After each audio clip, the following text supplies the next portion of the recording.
Dear Kuya Bono, ang aking maalab na pagbati sa lahat ng masugid mong taga-subaybay, lalong-lalo na sa aking pinakaiibig na si Maribeth. Sa kanya ko natutunan ang makinig sa iyong programa noon sa radyo at ngayon ngay dito naman sa YouTube.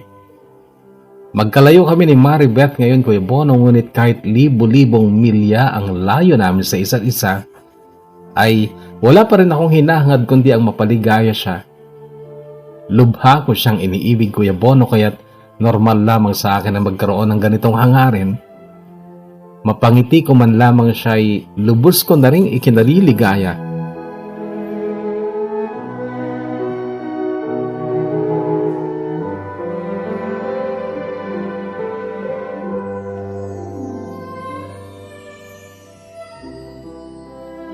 Ang petsa ngayong sinisimulan ko ang pagsusulat nitong aking kwento ay December 29, 2021. 11 months pa bago sumapit ang espesyal na araw sa buhay namin ni Maribeth sa November 14, 2022. Dati ko nang narinig mula sa iyo, Kuya Bono, na nakapila ang mga kwentong binabasa mo. First come, first read, pero nakikiusap ako, Kuya Bono, na sana'y huwag mong ipila itong kwento ko at kung maaari ay kahit malayo pa ang November 14 ay ihuli mo sana itong kwento ko at basahin mo na lamang sa mismong araw ng November 14 sa susunod na taon. Naisip ko kasing mas mainam na yung maaga. At least hindi ako makikiusap sa iyo na unahin mo ang kwento ko. Mas mainam sigurong ipahuli mo na lamang ang kwento ko kaysa magdedemand ako sa iyo na unahin mo ang kwento ko at yun ay hindi ko naman magagawa, Kuya Bono. Pero sana'y mapagbigyan mo ang aking hiling, Kuya Bono, dahil alam kong lubos na maliligayahan ang mahal ko kapag narinig niya ito. Ito ang aking espesyal na sorpresa sa kanya dahil siya ay pinakamasugid mong tagahanga, Kuya Bono. At bilang panimula ay sambitin mo nga ng may lambing ang mga sumusunod na salita. Ang mga salitang ito ay natutunan ko lang mula sa aking mga kaibigan na namempeklan na Ilocano. Noong bigkasin ko ang salitang ito kay Maribeth na wala ang galit niya sa akin, sa halip ay napangiti at napatawa ko pa siya. Dungdungwik ang Maribeth, napintas, nasingpet, ken nagaget. Si kantolat tate inak ipatpate, gaginggat kudil mo, tag koribet-bet. Umisem ka man biyag ko, tinasamit nga isem. Ungasem day tawang, di ka agari mayen. Tangaden jay langit, kelaat anak ko dere. Nusungken niliday, ayat mo't maiwak ni. Umasideg ka man biyag ko, masideg ka lang. Isinilang at lumaki ako sa bayan ng Balagtas sa Bulacan, kaya naman ako ay purong Tagalog. Nagsimula lamang ako magka-interes na matuto ng salitang Ilocano noong makilala ko na si Maribeth sa Marikina, Maynila. Salvador ang aking pangalan, ngunit napakarami kong naging palayaw. Noong ako'y maliit pa ay 7 ang palayaw ko. Napalitan lang ng Badong nung lumalaki na ako at sa pangalang Badong ako nakilala sa aming barangay.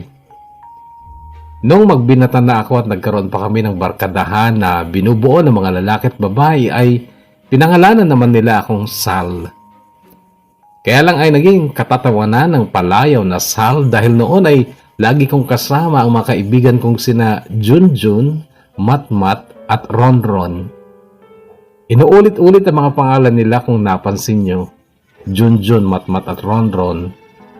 Ako naman ay Sal.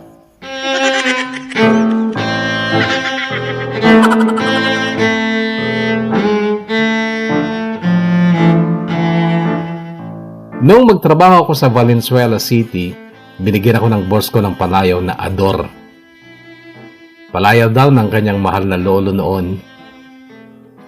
Sa Marikina naman ay inalyasan ako bilang Sally. Bakla kasi ang aming amo at pinauso niya na lahat ng lalaki ay pangalanan ng pangalang babae, kahit siga at maton ito. Dito naman sa Kuwait, Kuya Bono, ay tinawag ako ng boss ko ng Salva. Ito ang pinaka-latest na palayaw ko, Kuya Bono, kaya ito na rin ang itawag mo sa akin.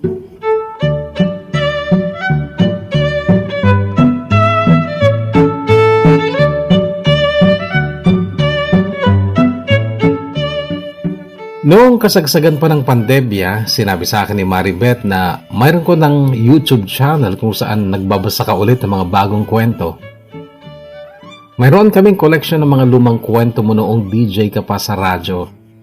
Pero simula nung nasa YouTube ka na, Kuya Bono, ay lagi na ulit kaming nakaabang sa mga bagong kwento.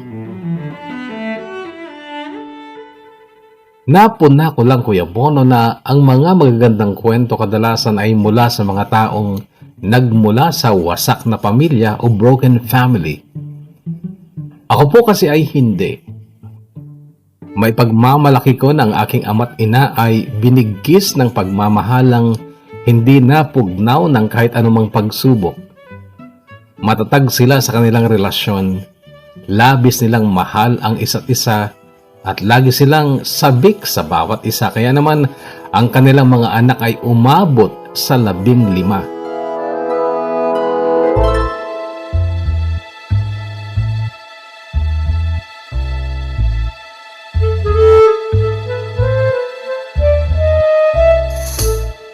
Totoo, Kuya Bono, 15 kaming magkakapatid at ako ang pang-7. Kaya 7 ang palayaw ko nung maliit pa ako. Hindi ko na lang babanggitin ang mga pangalan ng mga kapatid ko sapagkat sayang lang ang oras. Napakarami kasi nila. Mahirap pa kami sa daga, Kuya Bono. Noong 1984, nakapagtrabaho daw si tatay sa bodega ng Century Pacific, ang kumpanyang gumagawa ng sardinas na 555. Wala pa ako noon dahil 1985 ako inire ng nanay ko. Pero naabutan ko pa ang tarpaulin na nakadikit sa labas na dingding ng aming bahay, tarpaulin ng 555 sardines, at naaangkop ito sa bahay namin dahil marami na kami noon at literal na para kaming sardinas sa masikip naming tahanan. Iisa lang ang kwarto ng aming bahay, yun lang ay ang banyo. Kusina, kainan, salas, tulugan ay iisa. Kapag gabi ay doon na kami maglalatag at tabi-tabi kaming lahat doon. Sa kabilang dulo ay magkatabi sina nanay at tatay at sa kabilang dulo naman ang aming panganay. Kaya't mapapangiti ka talaga, Kuya Bono, kung paanong nakagawa ng maraming anak ang magulang ko sa kabila ng katotohanan wala silang pribadong kwarto. Hula ko noon ay umaariba lamang si tatay sa madaling araw kapag tulog na kaming lahat ng mga anak nila.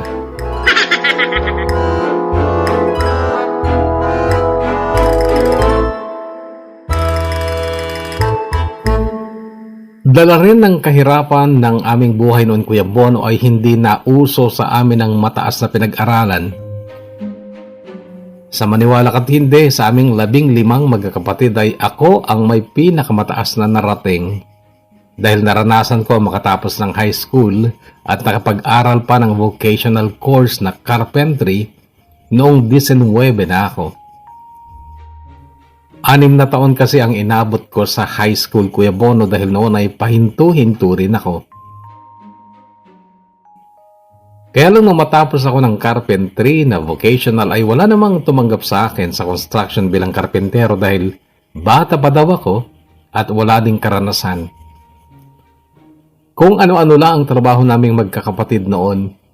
Ako naranasan kong maging helper sa grocery store sa Valenzuela City dahil kay Elma na siyang girlfriend ko noon. Si Elma ang aking unang pag-ibig at buena mano rin siya sa aking katawang virgin pa noon. Siya ang unang nagpalasap sa akin ng kamunduhan. Taga-Balagtas din si Elma at dati ay barkada ko lang siya. 8 kaming magkakabarkada noon. 4 kaming lalaki at 4 din silang babae. Iyon yung time na nagkaroon ako ng palayaw na Sal. Stay in kami noon sa Valenzuela, Kuya Bono, at noon ko unang maranasan ng masaktan sa pag-ibig dahil kay Elma na lumandi pa sa kasamahan kong Bisaya na si Dudong. Pangit din si Dudong at tadtad pa ng tagihawat ang mukha pero maputi at makinis kasi ang katawang laging hubad kasi may abs. At siya niyang laging pinagyayabang. Nung mahuli ko sila ay nakipag-break sa akin si Elma at si Dudong ang kanyang pinili. Masakit yun para sa akin, Kuya Bono. Masaklap ang katotohanan ng ako'y pinagpalit sa may abs.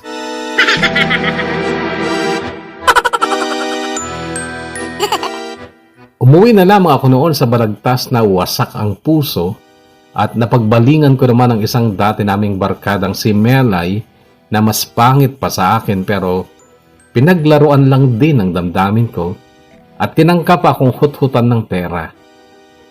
Para siyang tanga, Kuya Bono, sapagkat alam naman niyang ako'y anak ng dukha pero peperahan pa ako. Ayun, pinagpalit niya ako sa biyudong barangay Tanod. May itsura naman ang Tanod pero nakakalbo na sa harapan. Pinagtawanan ko na lang noon ang insulto, Kuya Bono, na ako'y pinagpalit naman sa mataas ang muging.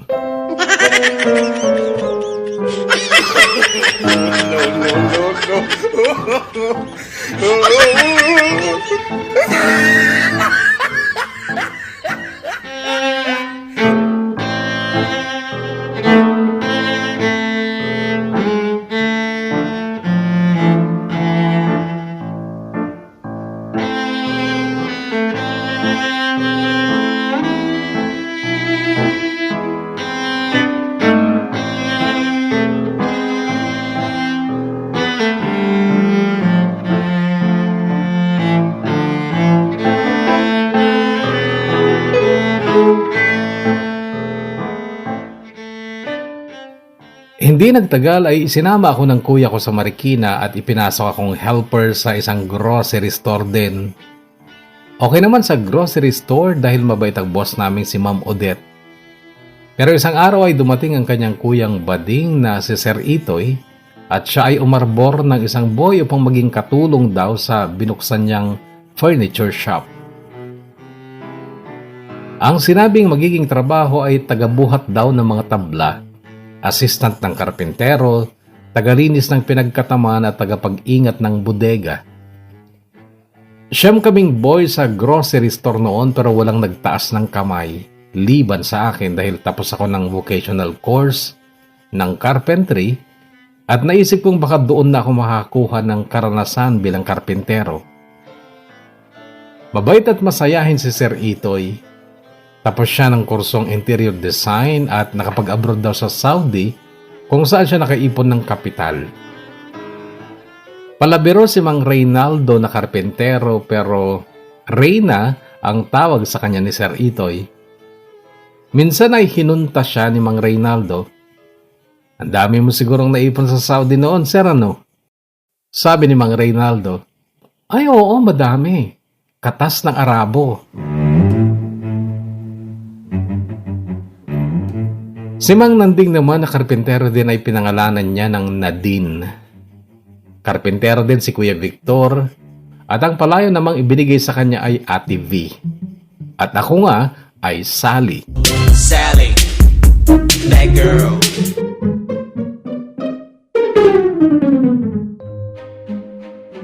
Doon sa Marikina ko nakilala si Maribeth. Siya ay nagtatrabaho noon sa Itang's Eatery, malapit sa furniture shop ni Sir Itoy. Maraming karinderya doon, Kuya Bono, tabi-tabi, pero yung Itang's Eatery kung saan nagtatrabaho si Maribeth ay medyo sosyal dahil umuupas sila sa ground floor ng isang 3 palapag na gusali. Yung ibang karinderya kasi ay parang barong-barong style lang pero sa mga ganong klaseng kainan ang dinudumog ng mga manggagawa, kagaya namin sa shop at yung kina Maribeth ay matumal ang kanilang customers. Kadalasan ay mga estudyante at professionals lang ang kumakain sa kanila. Yung mga nakabihis ng maayos. Isang araw lang kasi ay wala akong maupuan sa suki naming karinderya at gutom na ako kaya't ako'y nalipat sa Itang's Eatery at doon ko unang nasilayan ang nakasimangot na mukha ni Maribeth. May itsura naman si Maribeth ngunit nagtataka ako noon kung bakit tila may puot siya sa mundo. Katamtaman ang kulay ng kanyang balat, mahaba at maganda ang kanyang buhok na nakapusod, at katamtaman lang din ang kanyang height pero katakam-takam ang korbada ng kanyang katawan. Siya ang nagdala ng order kong pinakbet at kanin noon at parang utang na loob ko pa noong hatiran niya ako ng sabaw. Hindi nagbura ang mukha ni Maribeth sa isip ko noon, Kuya Bono, lalo na noong maalala ko ang sinabi ng panganay naming si Kuya Uno na ang mga masusungit daw ay mainit sa sex. Sabi pa ni Kuya Uno noon na kapag daw napaamo mo ang isang babaeng masungit, para silang toko kapag kumapit. Hindi ka na daw pakakawalan at hindi ka na rin talaga makakawala dahil kahit sinong makialam sa inyong relasyon ay tiyak aawayin niya.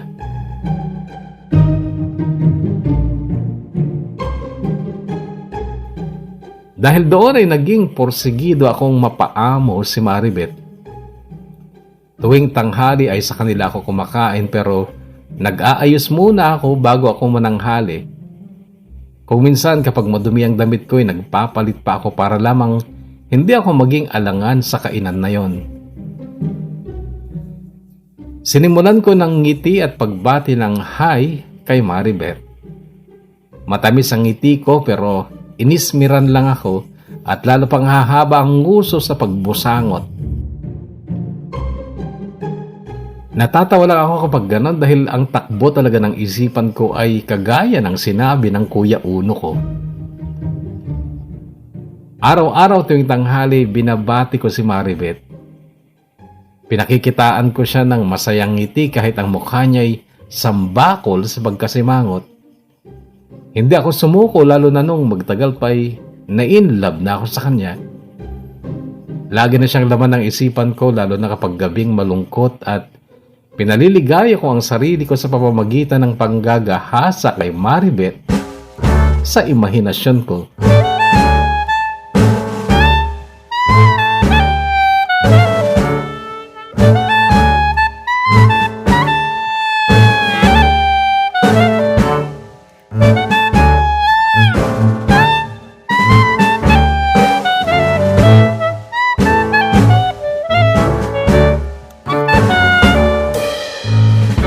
Pitong buwan, Kuya Bono, bago ko narinig ang sagot ni Maribeth sa simpleng hi ko.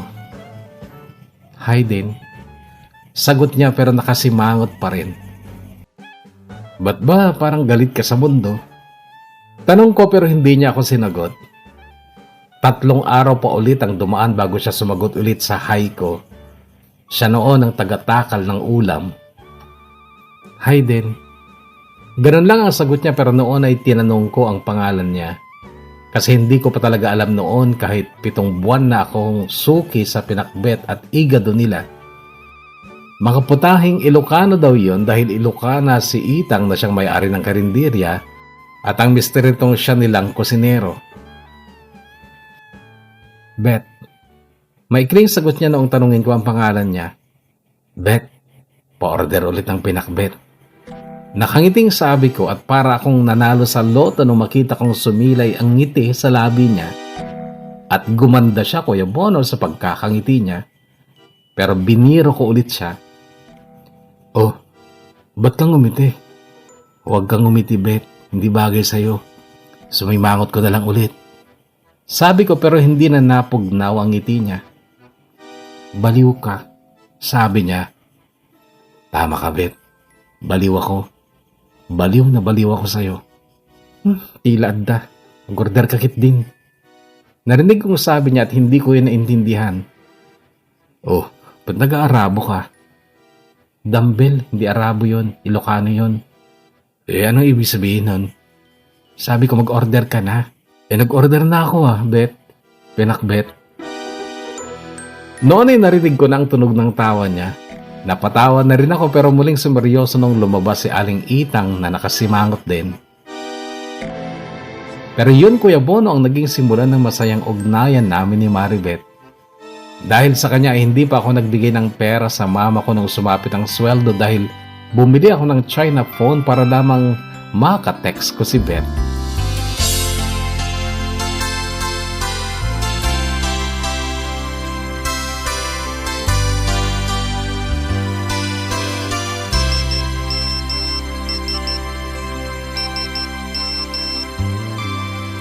Dear, text me. Ibinigay ni Beth ang number niya nung hiningi ko pero kinagabihang sigurado akong sarado na sila ay tinext ko siya pero hindi naman siya nag-reply. Nakasampung text yata ako pero wala pa ring sagot. Naisip kong baka wala siyang load kaya't pinaloadan ko pa siya. At saka ako tinext ulit pero hindi pa rin nagre-reply. Tinawagan ko na kahit na alanganin yun kasi baka kagalitan ako pero hindi rin siya sumasagot sa tawag. Kinaumagahan, 6:00 pa lang ay tinitext at tinatawagan ko na siya pero kina-cancel niya ang tawag ko. Dahil doon ay nagtampo rin ako at hindi ako kumain sa kanila ng 2 araw. Pangatlong araw ay humupa na ang tampo ko at gusto ko na siyang makita kaya doon na ako nananghalian sa Itangs. Nakasimangot siya nung dumating ako. Iisa lang ang kumakain noon. 3 mesa ang bakante dahil 4 na mesa lang ang kasya sa espasyo nila. Di ka man lang nagre-reply. Sabi ko nung binubuksan ko ang takip ng mga ulam na pagpipilian. Bakit ba kasi nagte-text ka ng kung ano-ano? Bakit? Masama bang mangumusta? Sabi mo, kaya kinuha mo yung number ko dahil magte-text ka kapag gusto mong magpatira ng ulam kasi baka maubusan ka. Iba naman yata ang pakay mo eh. Oo, sige. Iba nga ang pakay ko. Sabihin ko na sa'yo, gusto kita, Beth. Yumuko siya, sumimangot at hindi ako sinagot. May magagalit ba? May boyfriend ka na ba? Mag-order ka na lang kung kakain ka. Masahol na ang simangot niya kaya nag-order na lang ako. Naalala ko na naman ang sinabi ni Kuya Uno. Naisip ko noon parang mahihirapan yata ako kay Maribeth. Maraming babae sa paligid Kuya Bono pero trabahador lang naman ako na hindi tapos ng kolehiyo. Yung mga ka-level ko naman, hindi ko naman sila gusto. Maraming mga makikiring, katulong at tindera pero ayoko na ng mga kagaya nila. Nadala na ako kina Elma at Melay na wala nang ang kalidad ay nanloko pa, nanakit pa ng abang damdamin ko. Patulog na ako nung gabing yun matapos akong magsawa sa pag-iisip kay Maribeth. Pasado 12:00 na kasi na madaling araw pero tumunog ang cellphone ko. Nagising ang dugo ko nung makita kong galing kay Maribeth ang text na yon. Ano bang intention mo sa akin? Ganun lang ang text niya. Napalalim saglit ang isip ko dahil hindi pwedeng basta-basta lamang isasagot ko. Nung makapag-isip ako ay nag-reply ako. Binata ako, Beth. Dalaga ka. Gusto kong maging bahagi ka ng simpleng buhay ko. Sinend ko pero hindi siya nag-reply. Matapos ng 10 minutong paghihintay ko'y tinext ko ulit siya. Ayaw mo ba sa akin? Mahilig ka din ba sa gwapo at mayaman? Agad siya nag-reply. Hindi ako ganon. Takot lang ako. At saka, maruming babae ako kaya kung ako sa'yo, iba na lang ang gustuhin mo. Natigilan ako sa reply niyang ito. Lahat naman ng tao mo dumi, Beth. Lahat tayo makasalanan. Hindi ako relihiyosong tao at magaling sa Biblia pero di ba si Jesus nga tinanggap niya si Magdalena na isang maruming babae? Tao lang tayo. Binigyan na tayo ni Jesus ng halimbawa. Hindi natin dapat itatwa ang mga taong sa tingin nila'y marumi sila. At ako, Beth, kahit gaano ka pa kadumi, gusto kita. At kung bibigyan mo ako ng pagkakataon, patutunayan ko sa'yo na malinis ang intensyon ko. Hindi naman kagaya na Magdalena ang kwento ko. Hindi ko ginustong maging madumi ako. Biktima ako ng masamang tao. Pinagsamantalahan ako. Napabangon ako nang mabasa ko ang reply na yun ni Maribeth. Naunawaan ko ang gusto niyang puntuhin at nakadama ako ng awa para sa kanya, kaya't ang sabi ko, mas lalo kang napamahal sa akin, Beth, dahil sa nalaman ko. Sana bigyan mo ako ng pagkakataon. Wala akong may pagmamalaking kagwapuhan at kayamanan, pero handa akong ibigay sa iyo ang pagmamahal at pag-aalaga sa abot na makakaya ko. Tatay ko mismo ang nagsamantala sa akin. Sindak ang naramdaman ko sa text na yan ni Maribeth, pero kinailangan ko siyang replyan kaagad para hindi siya mag-isip ng kung ano. Beth, hindi lang ikaw ang napagsamantala ng sarili niyang ama, pero hindi mo dapat isara ang puso mo dahil sa takot mo sa nakaraan. Tutulungan kitang makaahon sa madilim na kahapon, Beth. Magtiwala ka sa akin. Gagawin ko ang lahat para makapagsimula ka ng buhay na walang takot at lungkot. Sasamahan kita, Beth. Magtiwala ka sa akin. I was down and out and feeling so low. You took my hand and eased my mind. I was astray. You showed me the way, and now I finally found my home in you. I still recall the times I've been through, confused and didn't know what to do. I almost gave up, but you gave me hope.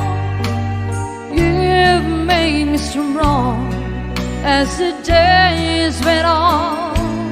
You made me believe again. I was lost in the dark with my lonely broken heart. Then it came along. You took me home and made me your voice.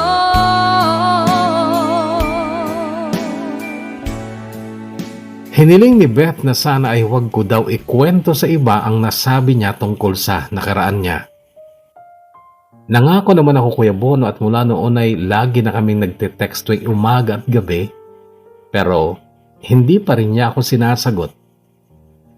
Dumaan pa ang maraming araw, Kuya Bono, na-promote na ako, karpentero na rin ako at mayroon nang pumalit sa pwesto ko bilang boy o helper.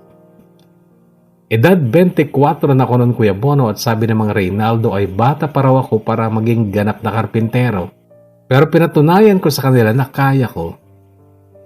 Nung una naman ay mga basic lang ang ginagawa kong muebles gaya ng mga stool, center table at mga simpleng disenyo ng katre.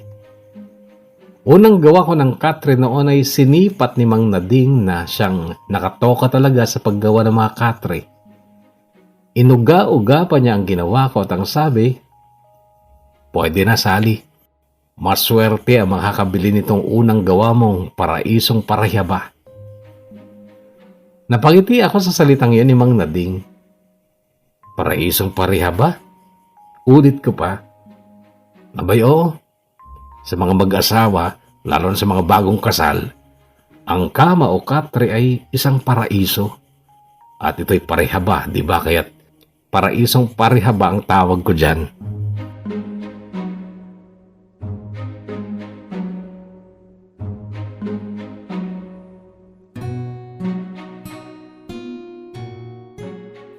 Isang tanghali sa Itang's Eatery ay halata ko sa mga mata ni Maribeth na umiyak siya. Biniro ko siya. Nagbalat ka ba ng sibuyas, Beth? Nakangiting tanong ko. Umiling siya. Parang galing ka sa pag-iyak eh.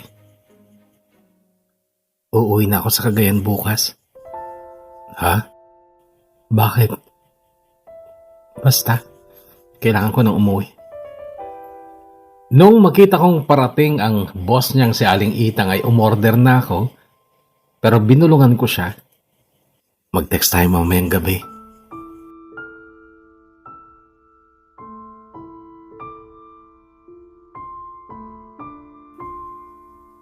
Kinagabihan nga Kuya Bono ay nalaman ko ang dahilan ng bigla ang pag-uwi ni Maribeth.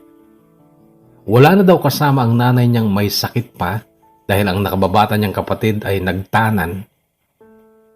Matagal na raw niyang problema ang kapatid niyang si Maricel. Pinag-aaral daw niya pero pagbo-boyfriend ang inaatupag. Dalawa lang sila magkapatid at iniwan na sila ng tatay nila mula noong ipapulis ni Maribeth ang walang hiya niyang ama. Nasampahan daw niya ito ng kaso pero biglang naglaho, nagtago. Lumayas din si Maribeth sa lugar nila dahil maraming tao na ang nakaalam tungkol sa pagsasamantala sa kanya ng sarili niyang ama. Nahihiya na raw siyang humarap sa tao kaya't nagmaynila na lang siya matapos niyang mapapayag ang nakababata niyang kapatid na si Maricel na ito na lang ang bahala sa kanilang ina at si Maribeth ay nagpapadala na lamang ng pera sa kapatid niya. Hindi matiis ni Maribeth ang kanyang ina kaya't kahit ayaw sana niya ay napilitan siyang umuwi na lang. Pwede ba akong sumama? Tanong ko noon sa kanya. Ha? Anong gagawin mo doon? At saka, ano na lang sasabihin ng mga tao sa amin na nag-uwi ako ng lalaki? E di, sabihin mo asawa mo ako. Medyo matagal bago siya nag-reply pero napangiti ako sa text niya. Gusto mo ba talaga kasi ako? Bet naman, tinatanong pa ba yan? Ang tagal ko nang naniligaw sa'yo. Kung sasama ka, gano'n ka katagal sa amin? Eh, kung papayag kang maging asawa mo ako, doon na rin siyempre ako titira. Dalawa tayong mag-aalaga sa nanay mo. Mahirap ang buhay sa amin. Baka hindi mo kayanin. Mahirap din ako, Beth. Pero masipag ako at madali akong matuto. Kahit anong trabaho sasabakan ko, lalo na kung mag-asawa na tayo. E di sige, bahala ka.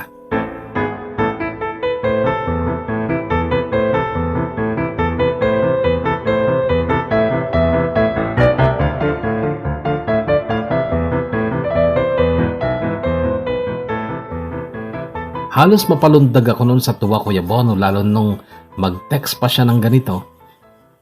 Inaamin ko, Salvador, mahal na din kita noon pa pero natatakot lang talaga ako. Sana hindi ka manluloko. Hindi ako manluloko, Bet. Patutunayan ko yan sa'yo. Sige na at may pupuntahan lang ako. Saan ka pupunta? Gabi na. Uuwi ako ng Bulacan. Magpapaalam ako sa magulang ko. Dadaan na rin ako kay Sir Itoy. Magpapaalam din ako at kukunin ko yung sweldo ko. Sige, mag-ingat ka. Siyempre mag-iingat ako. Excited ako makasama ka, Bet. Mahal na mahal kita. Mahal na mahal din kita, Salvador.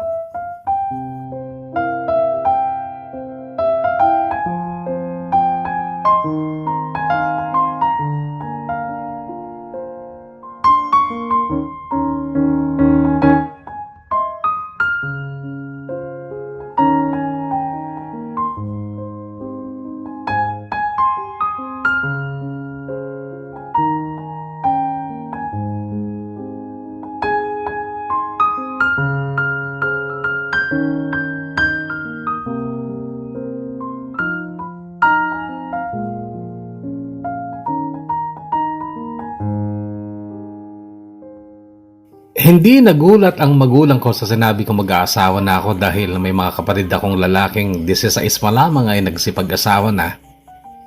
Ako ay 24 na noon Nagulat sila nung sabihin kong sa Cagayan kami pipirmi na mapapangasawa ko. Natakot sila at tinangka pa akong pigilan dahil baka daw mapatay ako ng NPA. Tinawanan ko lang sila. Pero kinabukasan sa bus ay naikwento ko kay Maribeth ang sinabi ng mga magulang ko. Totoo naman, maraming NPA sa lugar namin. Bahagi akong nagulat sa sinabing yun ni Maribeth.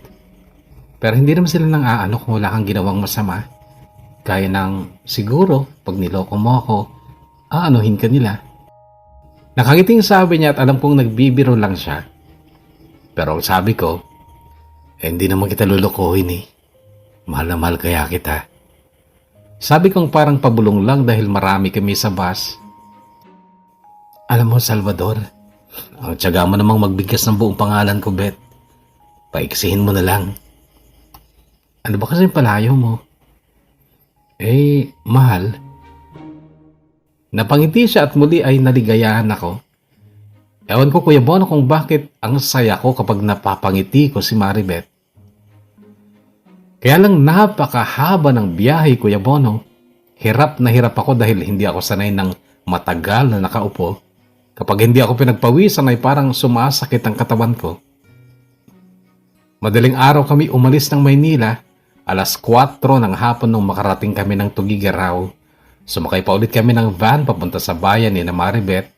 Mula bayan, sumakay ulit kami ng tricycle at napakalayo pa. Madilim na nung makarating kami sa kanilang barangay at sa totoo lang, Kuya Bono, ay hindi ko maiwasan ng gapangan ng takot noong madilim na nga. At kasi nung medyo maliwanag pa at malayo pa kami sa kanilang barangay ay ang bundok ng Sierra Madre ang aking natanaw. Nasabi kasi sa akin ni Maribeth na sa Sierra Madre daw namumugad ang mga taong labas. Mula kalsada sa kanilang barangay ay naglakad pa kami sa medyo paakyat na lupa, lagpas ng bahayan o sentro ng barangay, hanggang sa marating namin ang bahay ni na Maribeth na halos dampa lamang talaga. Wala din silang kuryente at gaserang digaas ang tanglaw noon ng kanyang inay. Ano, kaya mo ba dito? Narinig kong tanong ni Beth matapos niya akong ustusang magmano sa nanay Delia niya. Pinilit kong ngumiti tsaka ako sumagot ng, saan tayo hihiga? Napangiti siya tsaka ako tinampal na marahan. Excited. Narinig kong sabi niya pero hindi ako sumagot dahil nakatingin sa amin si Nanay Delia. Hindi ko inaasahang narinig pala niya ang sinabi ko at ang sabi niya ay, doon ako matutulog sa tabi ng kusina. Diyan kayo sa datar. Sabi niya. Binulungan ko naman si Maribeth. Ano yung datar? Yan.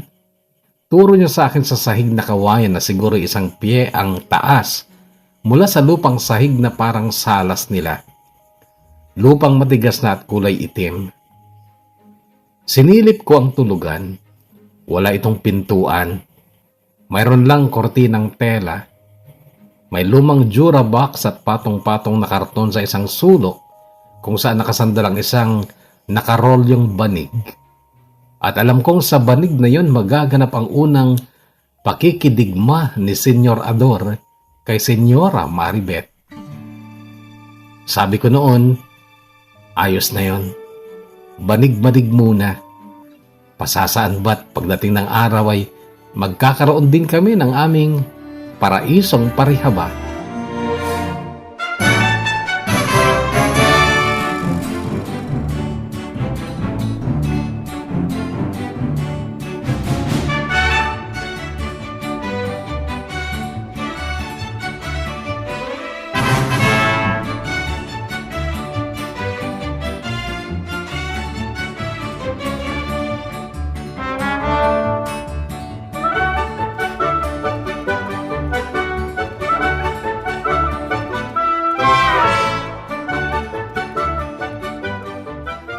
Madaling araw na ubo pa ng ubo si Nanay Delia kaya't kay tagal kong naghintay ng pagkakataon, Kuya Bono, para makuha ko ang aking minimithi. Mag-uumaga na nung mapagwagyan ko ang giyera.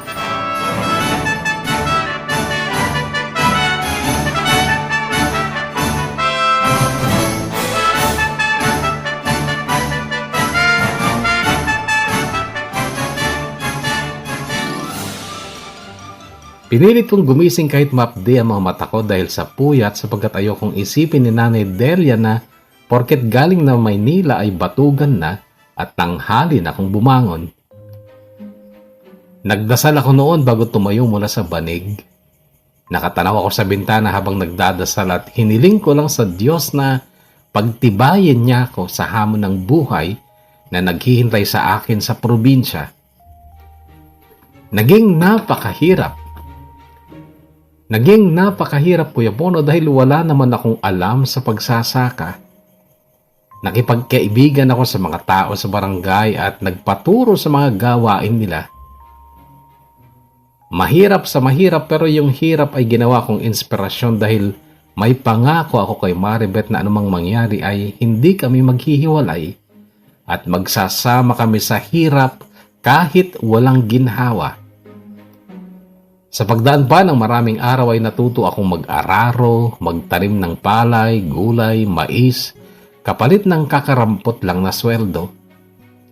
Salamat sa aking ina na pinalaki kaming kumakain ng gulay dahil wala akong reklamo kung puro inabraw, dinengdeng at kinilnat na ugot ng kamote, balangig o pako ang niluluto ni Maribeth.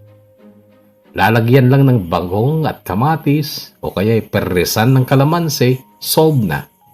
Healthy pa. Marami akong naging kaibigan Kuya Bono at sa ilog at sa gubat ay marami ding mauulam kung masipag ka lang. Kasama ko sina Cardo, Ben at Ramon. Sila ang matalik kong kaibigan na siya ring nagturo sa akin ng salitang Ilocano na kahit dali ko namang talagang natutunan. Nasanay ako Kuya Bono hanggang sa minahal ko na ng husto ang bagong buhay ko. Maging ang lugar na itinuring ko ng paraiso dahil sa totoo lang, malaparaiso naman talaga. Ilang hakbang lang pababa mula sa bahay ay sapa na nakailinis at kay lamig ng tubig. Ilang beses na kaming nagdigma ni Maribeth sa sapa na yon kapag gabi, sa ibabaw ng malaking flat na bato sa gitna ng sapa. Hindi parehaba ang hugis ng batong yun pero naging paraiso din yun sa amin ng mahal ko. Biniro ko pa si Maribeth nung malaman niyang buntis na siya. Sabi ko, baka sa sapa nabuo ang unang anak namin. Paglalaki mahal, pangalanan natin ng Waig.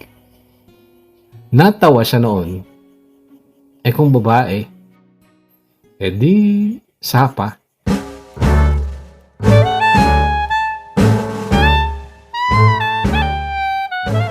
Lalaki ang unang anak namin Kuya Bono pero hindi pumayag si Maribeth sa pangalang Waig.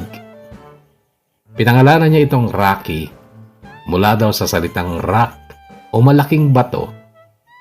Naki-appear ako sa kanya noon dahil tama nga naman. Baka sa ibabaw ng malaking bato sa sapan na buo ang panganay naming si Rocky.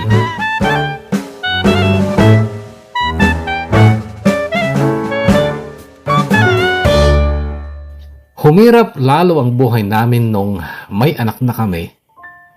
Nag-alala ako Kuya Bono kasi kung kami ni na Maribeth at Nanay Delia ay nakakapagtiis sa mahirap na buhay, hindi siguro dapat madamay ang bata. Kaya lang ayaw akong payagan ni Maribeth na pumunta ng Maynila. Sabi kasi ni Sir Itoy, anumang oras ay pwede daw akong bumalik sa kanya. Hanggang sa nakilala ko si Kuya Mario na palihim na namimili ng kahoy. Illegal kasi ang kahoy Kuya Bono at diskarte na lang nila kung paano nila maibabiyahe. Taga-Ilagan si Kuya Mario at mayroon silang pagawaan ng mga muebles. Pinalad ako Kuya Bono na makapasok sa shop nila. Malayo din ang Ilagan mula sa Cagayan kaya't naiwan ko pa rin ang aking mag-ina. Na sana ay hindi ko na lang ginawa. Pinagsisihan ko ang pag-iwan ko kay Maribeth doon dahil noong nasa 2 buwan na akong nagtatrabaho sa Ilagan, ay bigla na lang tumawag sa akin ang kaibigan kong si Ramon na naghatid ng napakasamang balita. Ador, huwag kang mabibigla. Yung asawa mo, dinukot ng NPA.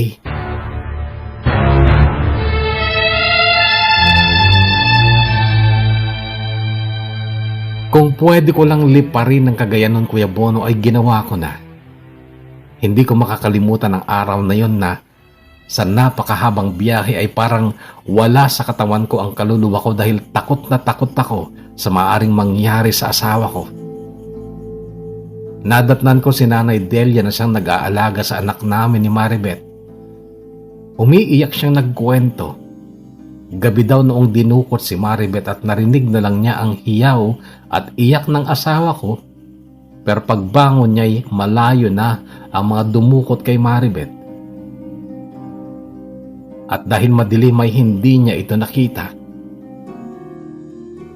Hindi na rin daw niya narinig ang sigaw ni Maribeth noong papalayo na sila at hula niya'y baka sinikmuraan na lang ang asawa ko at nawalan na ng malay. Maging si Nanay Delia, Kuya Bono, ay walang maisip na dahilan o motibo ng NPA para dukutin siya. Isa lang siyang pangkaraniwang babae, mabait naman at walang inagrabyadong tao. Nag-report pa rin kami sa pulis at nangako silang gagawin nilang lahat para mahanap ang asawa ko. Hindi muna ako pumasok noon sa trabaho at ako'y naglakad-lakad, Kuya Bono. Naghanap ako sa mga talahiban, sa bundok, sa mga bukid, sa maisan. Dahil noon, Kuya Bono, ay ikinatatakot kong baka bangkay na lang ng asawa ko ang aking matagpuan.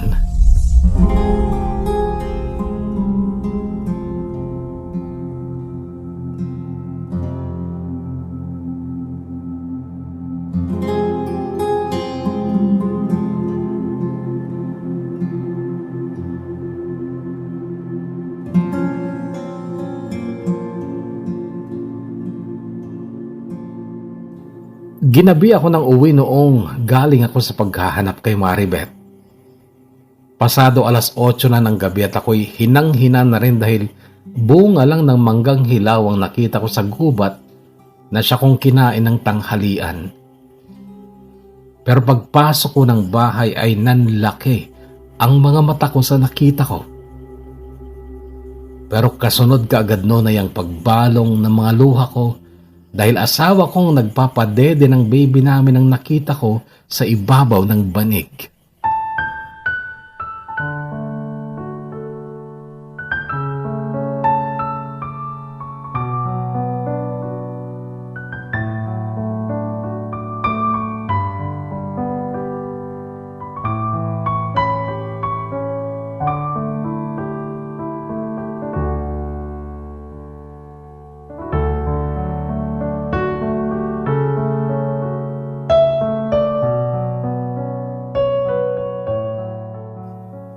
Malabis akong nagpapasalamat sa may kapal, Kuya Bono, dahil matatag at matapang ang asawa ko. Ayon sa kanya, sariling ama niya na noon ay umanib pala sa mga taong labas ang dumukot sa kanya nung gabing yun at tinangka ulit siyang halayin sa gubat, ngunit may nakakita sa kanila. Mga kasamahan din niyang rebelde. Akala daw ni Maribeth noon ay pagtutulong-tulungan siyang gahasain, pero nagmakaawa daw ang asawa ko at sinabi nitong ama niya pa ang hahalay ulit sa kanya. Noon, Kuya Bono, ay biglang tumaas ang respeto ko sa mga rebeldeng iyon dahil hindi nila hinalay ang asawa ko. Sa halip ay inihatid pa nila si Maribeth hanggang sa liwasan ng barangay matapos nilang patayin sa harap mismo ni Maribeth ang kanyang hayop na ama.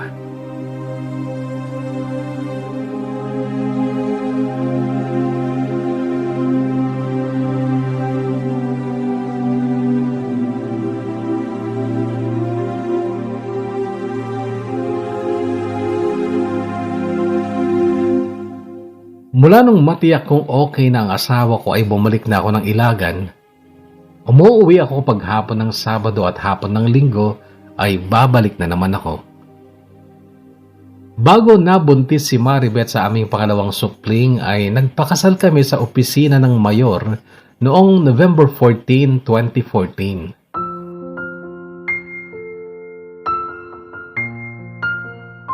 Nagkaroon naman ng konting handaan na pinagsalu-saluhan namin ng mga kaibigan ko, dalawang ninong at ninang, si Nanay Delia at ang nanay at tatay kong nagawa namang dumating para saksihan ang aming kasal.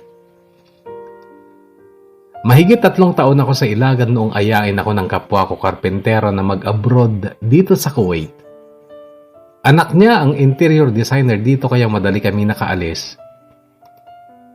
Buntis na ulit si Maribeth noong mag-flight ako noong December ng 2019. At isinilang niya ang pangatlong anak namin noong kasagsagan ng COVID-19. Mabuti na lamang at mayroong partera o tagapagpaanak sa barangay kaya't hindi kinailangang mga anak ni Maribeth sa ospital na ayon sa kanya ay sarado lahat noong kasagsagan ng pandemya.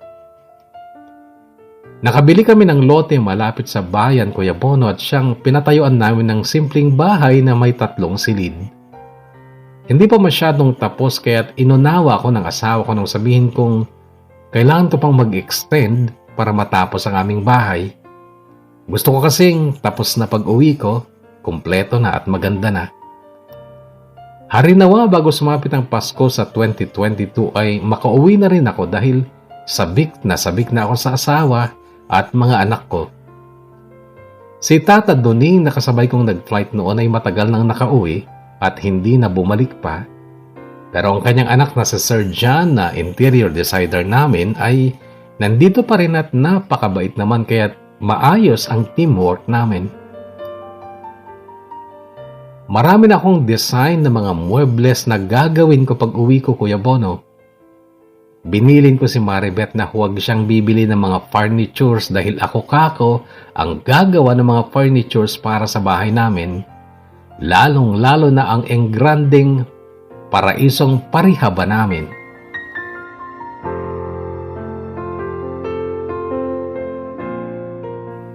Bilang pagtatapos Kuya Bono ay hayaan mo sanang ihayag ko ang aking mensahe para sa asawa kong pinakamamahal. Maribeth nga ay ayatek.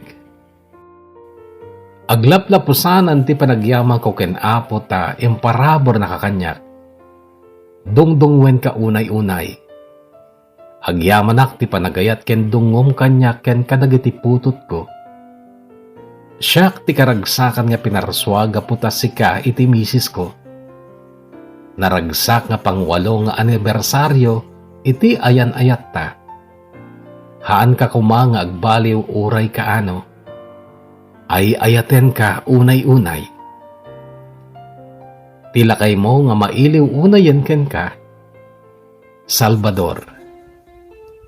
P.S. Umisim ka Beth bakit? Tapno tarupam kethaan nga dagos nga agkuribet-bet. Umisem ka man diag ko, tinasamit nga isem.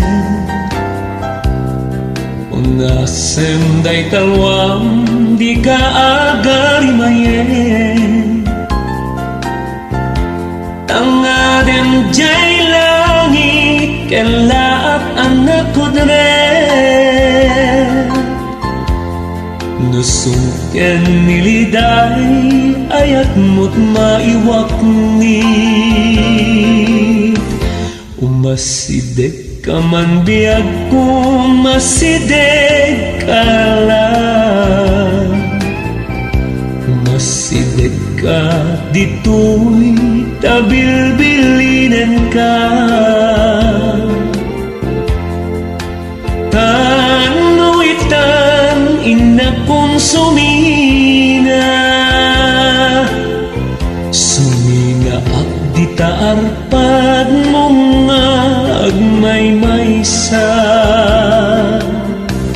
No'y tibakasyon ko mabiit at laen.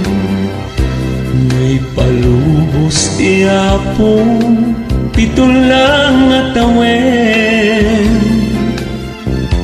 Ngem kas pagarigan, tadinak tun maurayen. Laksiden nak di tapusong apam panunuten. Umasidek ka man biyag kung masidek ka lang.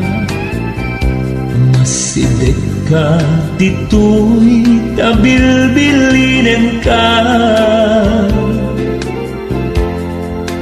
Tano'y ina kong sumina. Sumina at di taarpad mong agmay-maysa. No'y tibakasyon ko mabiit at laen. No'y palubos iyapo, pito lang at awen. Ngem nukas pagarigan, tadinak tun maurayen. Laksiden nak di tapusong apam panunuten.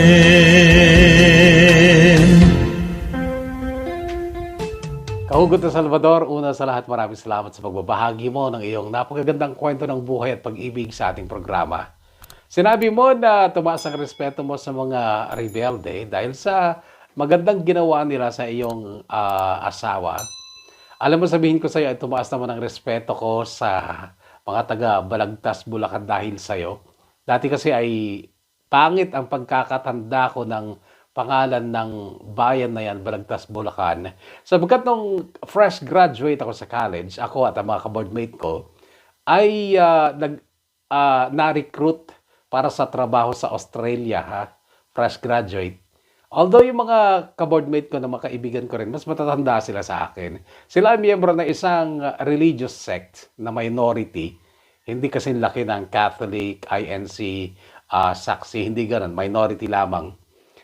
At dahil nga sa yung recruiter na taga Balagtas, Bulacan ay miyembro din, may katungkulan pa nga sa kanilang relihiyon, ay naniwala kami na hindi ito peke at inosente pa ako noon, kagagraduate ko lamang. At iba nung panahon ngayon. Panahon noon sabagat hindi pa uso ang internet yata. Iba na kasi ngayon wais na mga kabataan ngayon. So in short, napeke kami. Naloko kami. Yung magulang ko ay nagluwal ng pera noon kasi gusto nilang makapag-abroad ako. Hindi ba? Sino ba namang hindi? Australia yon. At yun nga, nakakalungkot sapagkat kami ay naloko ng isang taga Balagtas, Bulacan. Pero dahil sa'yo, isang taong kapuri-puri at proud ako na nagbahagi ka ng kwento mo, ay sumasaludo ako sa'yo. Sapagkat, alam mo, marami ng babae ang nag-send na kanilang mga kwento, mga babaeng hindi pinalad na magkaroon ng mabuting ama, sa halip ay minala sapagkat dayok-dok ang kanilang mga ama. Marami ng kwento sa DKB na nabasa natin gano'n. At sila ay dumaan sa hirap, kawalan ng tiwala, saya, lungkot. Pero dahil sa iyo ay nagbago ang buhay at pananaw ni Maribeth sa mundo at napakadakila ka hanggang ngayon. At 3 na ang anak nyo, 8 years na kayo ay gano'n pa rin ka-intense ang pagmamahal mo sa kanya. Sa totoo lang, naluha ako sa huling bahagi nung binabasa ko yung Ilocano message mo. Na-touch ako kasi nakikita ko kung gaano ka kabuting tao at gaano ka kamapagmahal sa asawa mo. Until now, nakikita ko na pinaparamdam mo talaga sa asawa mo na walang dahilan para siya ay malungkot at sumimangot lagi. Congratulations at I'm so proud of you, kahugot na Salvador. Thank you so much sa pagdating mo sa buhay ni Maribeth. At sa mga babae naman ay mag-iingat po kayo lagi upang sa ganoon hindi madagdagan ang bilang ng mga naaabuso ng kanilang sariling ama at ng ibang tao. Mag-iingat po kayo lagi. At yung asawa mo, kahit sinabi mong matatag siya, matapang siya, alam ko meron siyang trauma sapagkat sa harap niya mismo ginawa yung pagpaslang sa tatay niya. Meron tayong sender na ginawa ng masama ng tatay niya pero napatawad niya. I know sa mga babae ay madali lang magpatawad sa ama. And siguro kung nagkaroon ng chance, mapapatawad din siguro ni Maribeth yung tatay niya. Kaya lang ay ganun nga ang ginawa. Siguro kung ako'y bahagi ng rebelde doon at nakita ko sa aktong ang isang ama ay pagsasamantalahan niya ng kanyang sariling anak, siguro hindi rin ako magpapakasanto. Talagang hindi ko rin palalagpasin ang pagkakataong tapusin ang kanyang kasamaan. I'm sorry for that, tao lang. Anyway, again, maraming salamat kahugot na Salvador, at sana makauwi ka before Christmas sapagkat I know miss na miss ka rin ng asawa mo at lahat ng mga mahal mo sa buhay. Okay? Again, thank you so much and God bless you and your wife and your entire family. At ngayon sa ating mga shoutout, nung last na shoutout natin sa nakarang kwento, hindi ako nahulog sa upuan, kundi naggiba yung inuupuan ko. Okay? Hindi ko naman yung sinasadya. Actually, galing lang yun sa Shopee at sabi, pinapakita ka na pwedeng upuan, pwedeng tayuan, tinatayuan nila. Pero nung ako yung upo, nag-iba. Anyway, shoutout sa nanguna na si Leonard Pascual. Shoutout to you, ganun din kay Sally and Anthony Amin sa JIT Golden Hold. Mula kay Ryan Kimco, MJ Andres, shoutout to you, ganun din. Shoutout ken bakit ko nga ni Lizelle Ann. Bakit agan-anos ka tulakay mo? JP Bueno. Jomer Silva, shoutout to you ganun din kay Celine Canapi. Christian Campos, also to Raquelin Benito. Shoutout also to Grace Ann Cardenas from your Kamatites. Kamatites ba to o Kamatites? Jovelyn Dinko Gramos of Alfonso Lista, Ifugao, shoutout to you. Ganun din kay Jay Alariao of Bugay, Cagayan. Ganun din kay Maribel Andres. Pa-shoutout naman family ko sa Igig Solana, Macopia, Casibang, tsaka sa Batac, Ilocos Norte. Calderon family, tsaka kami dito sa Santiago, Isabela. Pati si Cristina Asuncion na ay Ayatek. Mula kay Jordan Macopia. Shoutout po kay Norben Salcedo at si Miss Joy na nandito sa Saudi Arabia. Ingat palagi from Aaron Lee. Shoutout din kay Jovelyn Garrido. Ganun din kay Pasyandora 32 Vlogs. Ariel Antonio, shoutout to you. Ganun din. Shoutout naman po yung asawa at anak ko na sina Sunshine Manuel at Kyle Sanji Manuel from G Manuel. Ganun din kay Cheche Samantela. Yan na muna. Mula tayong magkakarinigan sa panibagong kwentong hatid ng SIT Somewhere in Time. Stay healthy, kahugot, stay safe, and God bless us all. Kahugot, nais mo rin bang ibahagi ang iyong totoong kwento ng buhay at pag-ibig? Ngayon pa lang, thank you na sa'yo. Pero tandaan lamang ang mga sumusunod. Number 1. Gamitin ang wikang Tagalog o Taglish at please lang, tama sana lahat ng spelling mo. Iwasan ang shortcut typing gaya ng style mo sa pagte-text gamit ang basic phone na di keypad noon. Number 2. Huwag gumamit ng kahit anong uri ng emoji o emoticons. Hindi yon kailangan. Number 3. Mag-type gamit ang Microsoft Word sa iyong computer or laptop o mag-download ng Word app at ito ang gamitin mo sa pagtatype ng kwento mo upang makita mo kung ilang words na ang natatype mo. Kasi mababasa lang ang iyong kwento sa DKB kung ito ay naglalaman ng 5,000 hanggang 6,000 words. Kung mas mababa sa 5,000 words, mababasa ito sa SIT or Somewhere in Time channel. Number 4. Kung maaari, maglakip ng picture mo or maikling video. Totoong picture o video mo ha? Kung pwede lang naman. Okay lang kung mas gusto mong maging pribado ang iyong itsura. Number 5. ipadala ang iyong kwento sa email address na dearkuyabono@gmail.com. Hintayin namin ang kwento mo, kahugot. Salamat!